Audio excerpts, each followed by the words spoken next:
dear beloved, Boss Mike, Cervera!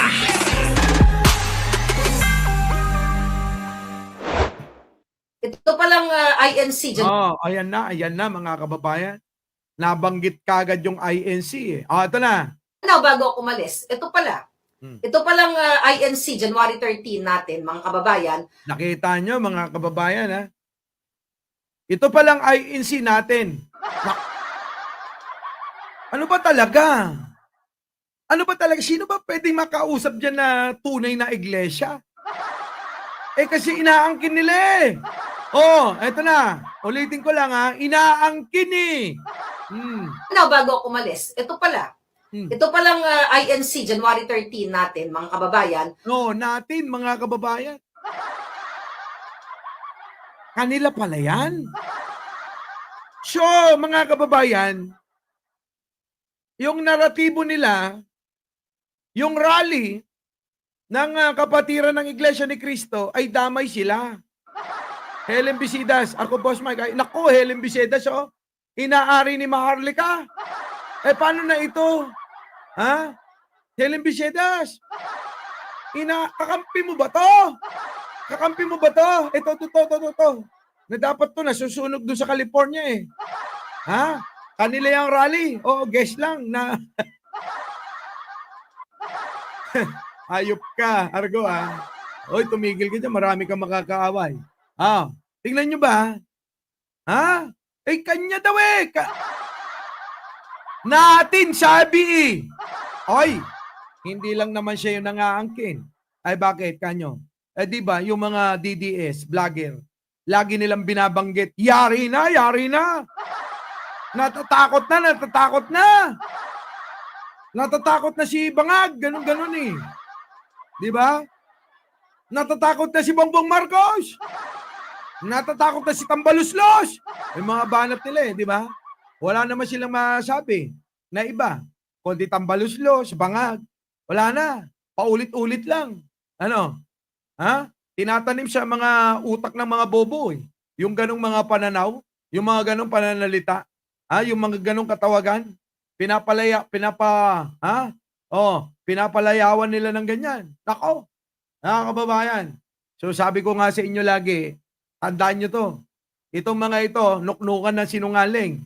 Kaya, hindi ako naniniwala. Oo, pero sinungaling talaga itong mga to. Gusto ko lang ipabatid sa mga kapatid natin na Iglesia ni Cristo. Oy, mga kapatid ko sa Iglesia ni Cristo. Mga kapatid sa Iglesia ni Cristo. Abay, inaari ng mga DDS ang inyong mga rally. Eh, paano ito? Diba?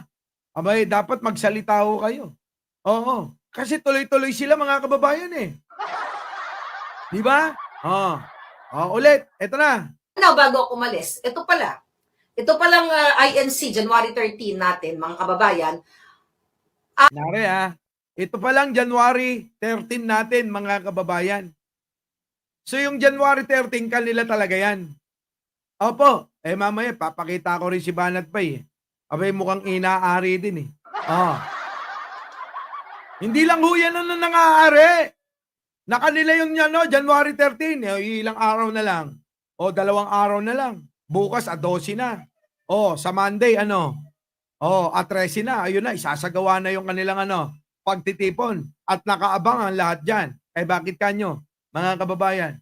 Abay titignan natin talaga kung sino ba ang inaayunan nila at kung sino ba talaga ang totoo sa nagsasabi ng totoo at hindi. Bakit kanyo? Eto mga kababayan nagsasalita eh. Di ba? Mga kababayan, Lino Butay, nandiyan na, ito na. Annabel B. Argo Bingot. Nako, 13, malas yan. Ako. Oo nga, no, Argo, no, buti naisip mo yon. Eh, bakit ka mo? Di ba 13 Judas, malas? 13 Judas, malas! O kaya mga kababayan, ako po, baka yung mga kapatid natin sa iglesia, sa bagay, hindi naman kayo naniniwala sa mga ganyang kasabihan,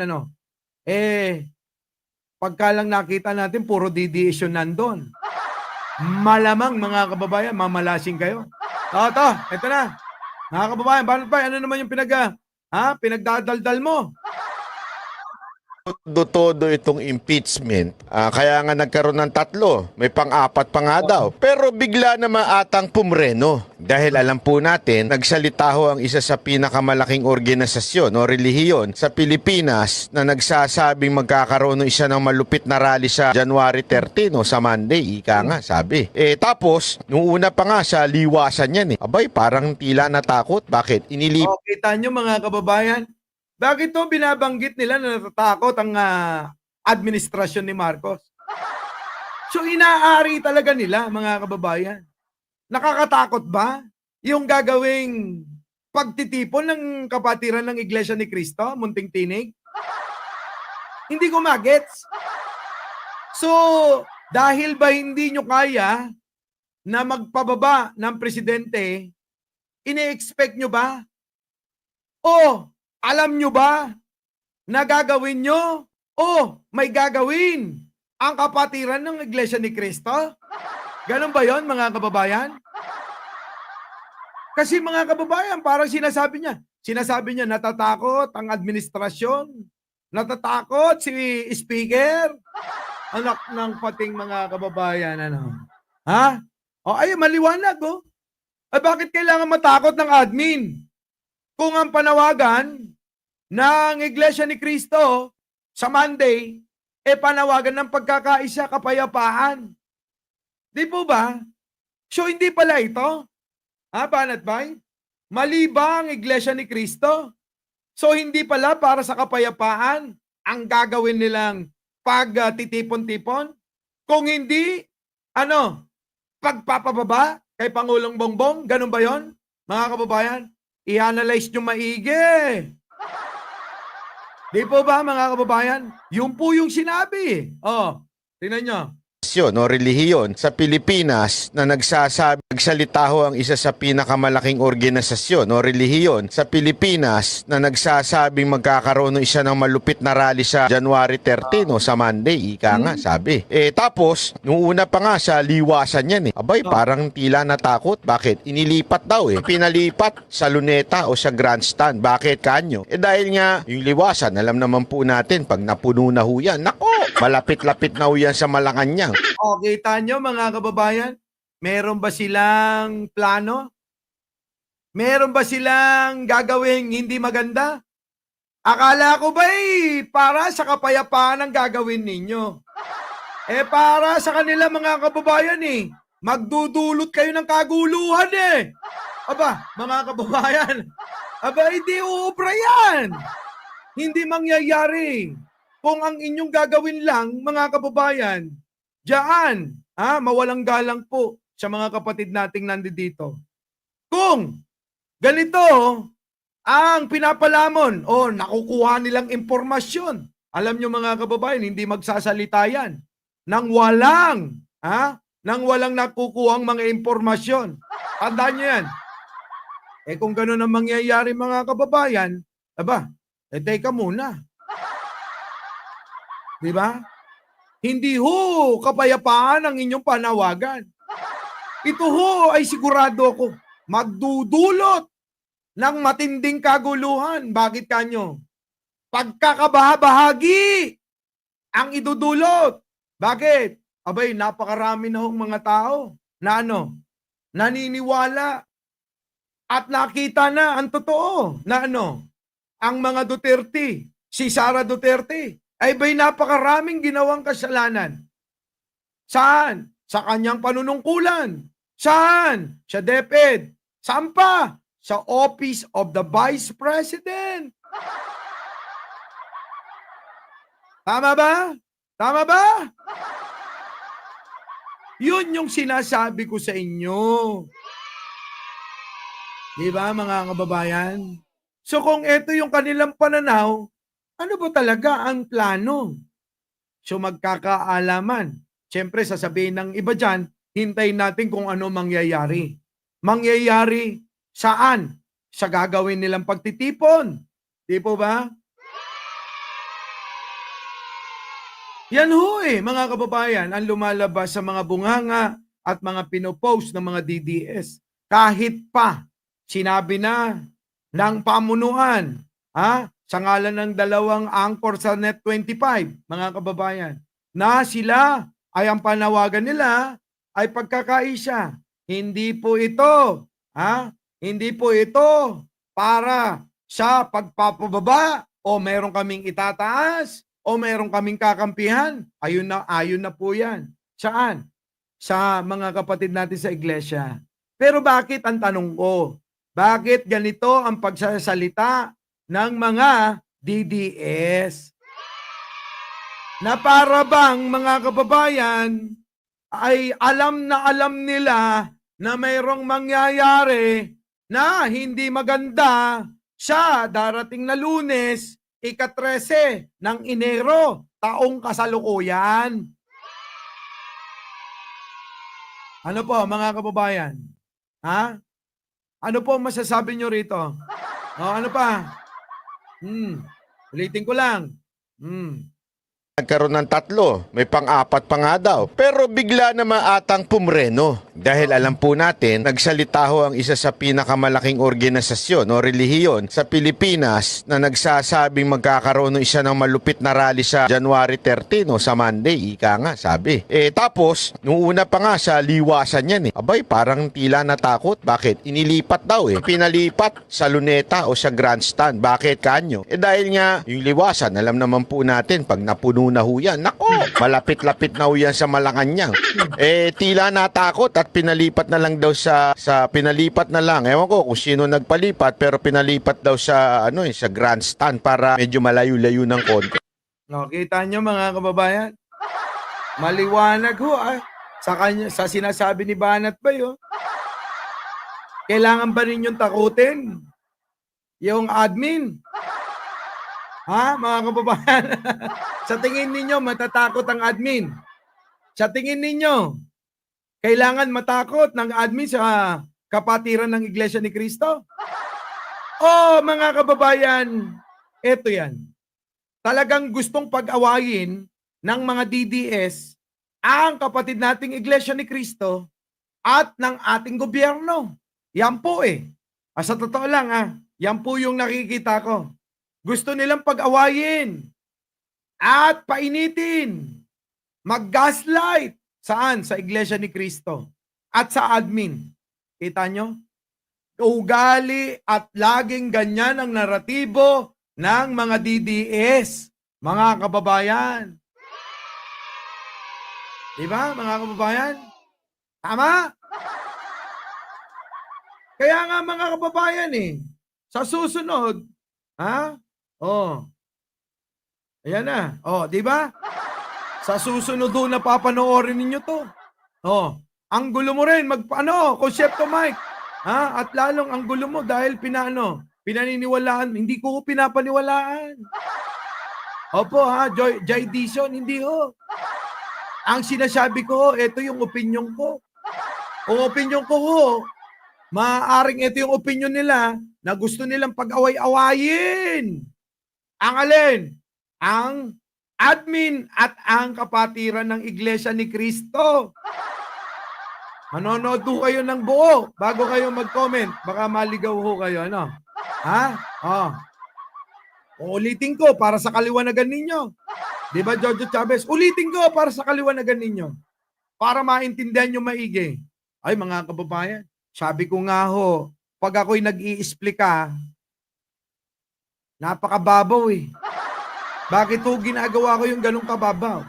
Para mas maintindihan lalo Sige, ito na. Pinainit nila ng todo-todo itong impeachment. Kaya nga nagkaroon ng 3, may pang-4 pa nga daw. Pero bigla naman atang pumreno. Dahil alam po natin, nagsalita ho ang isa sa pinakamalaking organisasyon o relihiyon sa Pilipinas na nagsasabing magkakaroon ng isa ng malupit na rally sa January 13 o sa Monday, ika nga, sabi. Tapos, nung una pa nga sa liwasan yan Abay, parang tila natakot. Bakit? Inilipat daw Pinalipat sa Kita nyo bakit kailangan ba may matakot? Di po ba? Kailangan ba may matakot? Luneta o sa grandstand. Bakit kanyo? Dahil nga, yung liwasan, alam naman po natin, pag napuno na ho yan, nako, malapit-lapit na ho yan sa Malacanang. Malapit-lapit na ho yan sa Malacanang. Ay baka'y pumunta na ang mga INC doon sa Malacanang. Parang yun ho yung gusto niya sabihin eh. Di ba ba? Lulusob ba? Ako'y nagtatanong din eh. Ang plano ba ng Iglesia ni Cristo? Pagka ba sila hindi pinakinggan? Ang panawagan kapayapaan. Panawagan yun. At hindi ang Pangulong Bongbong Marcos ang makakapagbigay nun. Kung hindi tayong lahat. Ang ano ba ang siste. Parang gusto niya sabihin ang Liwasang Bonifacio malapit na sa Malacanang eh. So natatakot bang lumusob sila ron? Sinasabi ko rin hindi ho mangyayari. Magdudulot ho ng malaking kaguluhan. Di ba? Di ba, Haya? Yan ho sinasabi ko. Unawain yung maigi yung sinasabi. Tila natakot at pinalipat na lang daw sa pinalipat na lang. Ewan ko kung sino nagpalipat pero pinalipat daw sa sa grandstand para Kita nyo natakot kaya pinalipat na lang. Di ba? Yan ang sinasabi ko sa inyo. Nakaw! Kaya mga kababayan, antabayanan ninyo. Kasi, hindi nga ito magsasalita ng mga ganito kung walang bumubulong sa kanila. Alam nyo na. Mga kababayan, abangan ninyo. Sinasabi ko sa inyo, baka namamali kayo ng pangunawa. Namamali kayo ng mga sinasabi nila ganito lang, pero iba yung mangyayari. Di ba, mga kababayan? Sinasabing gano'n, ganyan. Pero pagdating ng lando doon, iba yung mangyayari. Nako. Siyempre, hindi naman tayo din papayag, di ba? At hindi lang din naman ako. Tingin ko naman maraming sasang-ayon sa akin na kung gano'n ang mangyayari, mga kababayan, na kung gano'n ang mangyayari, lalabas ang taong bayan para ipagtanggol din naman si Pangulong Bongbong. Di po ba? Ito, isa pa. Pakinggan nyo to.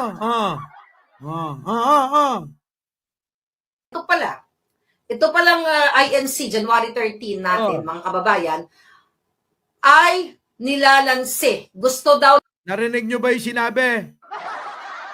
Sa mga bagong dating, siguro hindi narinig yung aking paliwanag din sa mga nagsasabi dyan, na hindi nila inaari ang rally ng Iglesia ni Cristo. Pakinggan ninyo. Yang dalawang tenga nyo, idikit nyo sa mga speaker ng mga cellphone ninyo, sa mga computer ninyo, sa mga TV ninyo, para mas maunawaan nyo maigi kung saan ako nang gagaling. Bago ako umalis, ito palang INC, January 13 natin, mga kababayan. Narinig ninyo?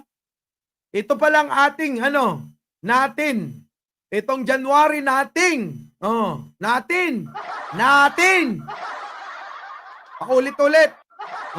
Bago ako umalis, ito palang INC, January 13 natin, mga kababayan. Ito palang INC, January 13 natin. So ano ibig sabihin nun? Inaari ko? Ako umaari o sila?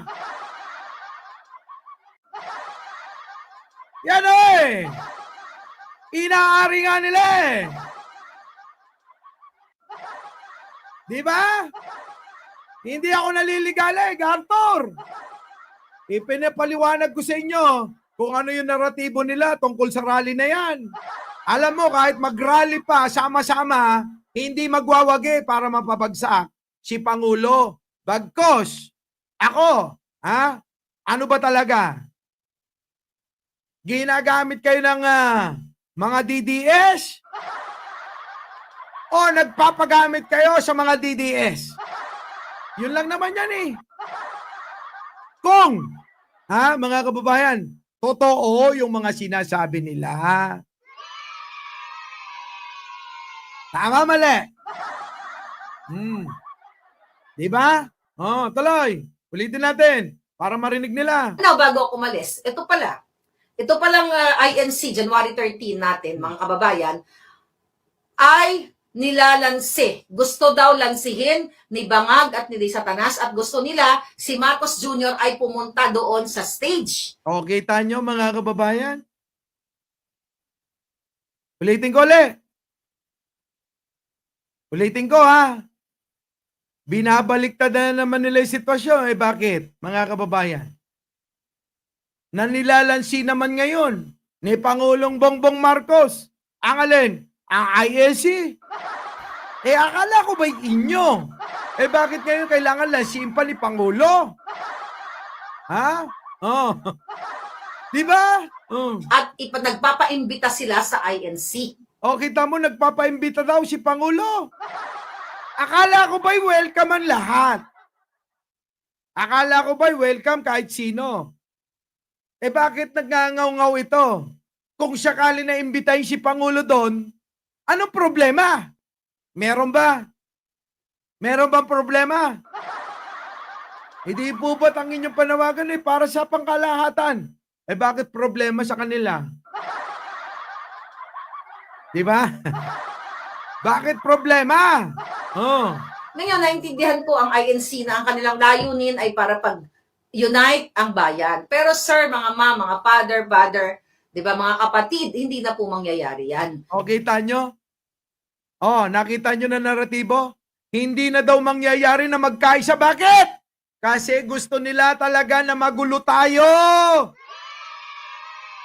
Siguro naman, alam nyo na kung saan ako nang gagaling. Ang gusto ko pang mga kababayan para mas maunawaan ninyo. Gusto kong ipabatid sa inyo at ipaliwanag sa inyo na ang mga DDS kailanman, kahit sino pa ang mamagitan sa kaguluhan, sa hindi pagkakaunawaan ng kampo ni Digong at kampo ni Pangulong Bongbong Marcos, walang maidudulot. Hindi mangyayaring may pagbabate. Bakit kanyo? Kasi gusto nila yung pwesto. Tama? Ayaw nila. Kahit sino pa kayo. Di ba't pambabastos yan sa INC? Kahit sino Sabi na itong lokal-lokal kahit sino, hindi na daw mangyayari. Sabi pa niya Mga brother, mga share. Mga pastor, mga kung sino-sinong Poncio Pilato. Wag na daw kayong mag-abala. Wag na daw kayong magpagod. Bakit? Hindi na daw mangyayari yun. Na magkakasundo-sundo tayo. Yung panawagan nyo na kapayapaan, hindi mangyayari. Yun yung gusto niyang sabihin. Di ba? Kasi ang mga DDS, kailanman mga kababayan, ayaw nila ng kapayapaan. Kaya nga nang gugulo yung mga yan Ulitin ko, mga kababayan. Ulitin ko.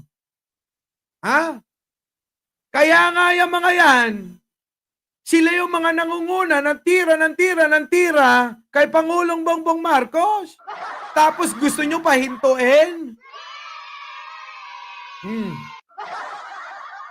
Di ba? Tama si Rolly Viñas. Iniinsulto yung mga kapatiran ng INC ni Maharlika. Ulitin ko. Ulitin mo, Maharlika. Age. At nagpapaimbita sila sa INC. Ngayon, naintindihan ko ang INC na ang kanilang layunin ay para pag-unite ang bayan. Ngayon, naiintindihan ko na ang kanilang layunin ay mapag-unite ang bayan. Pero sir, mga mga father, di ba? Pero sir, mga mga father, mga father, Mga kapatid, hindi na po mangyayari yan. Kita nyo, mga kapatid, hindi na ho mangyayari yan. So, anong sense pa? Para saan pa? Yang inyong gagawin na pagpupulong-pulong, pagtitipon-tipon at manawagan ng kapayapaan. Kung hindi naman pala mangyayari, yung inyong panawagan. Dahil itong mga ito, never yan makikipagbatit, makikipag-ayos. Bakit? Dahil ang adhikain nila, maagaw ang pwesto ni Pangulong Bongbong Marcos. Ano? Di ba? Oh, yan nga yun, Lace Classic. Oh, yan na. Oh, anong gagawin? Kampo ni Sara. Oh, ano? May pagkakamali. Oh, kaya, pagkakamali rin. Kaya sa rally namin, lahat sa pool. Di ba, mga kababayan? Oh, paano yun, Haya? Haya, paano naman yung sinasabi ni Banat Bay? Na para bang tinatakot niyo yung admin. Di ba? Yan huy. Iba-iba ho sila na sinasabi. Oh. Di ba? Gets nyo na. Oh, sige, tuloy. Oh, hindi daw mangyayari. Pumunta doon sa stage at nagpapaimbita sila sa INC. Oh. Ngayon, naintindihan ko ang INC na ang kanilang layunin ay para pag-unite ang bayan. Pero sir, mga mga father, di ba, mga kapatid, hindi na po mangyayari yan. Kita nyo? So para saan pa kung hindi na mangyayari kahit na mamagitan pa ang INC, mga kababayan? Abay, binabastos na ho kayo ng mga DDS. Ha? Sila mismo nang babastos sa inyo. Kung para bang kayo wala daw Ha? Wala daw kayong magagawa. Walang kapakinabangan. Walang magbibinipisyo ng kapayapaan yung inyong gagawin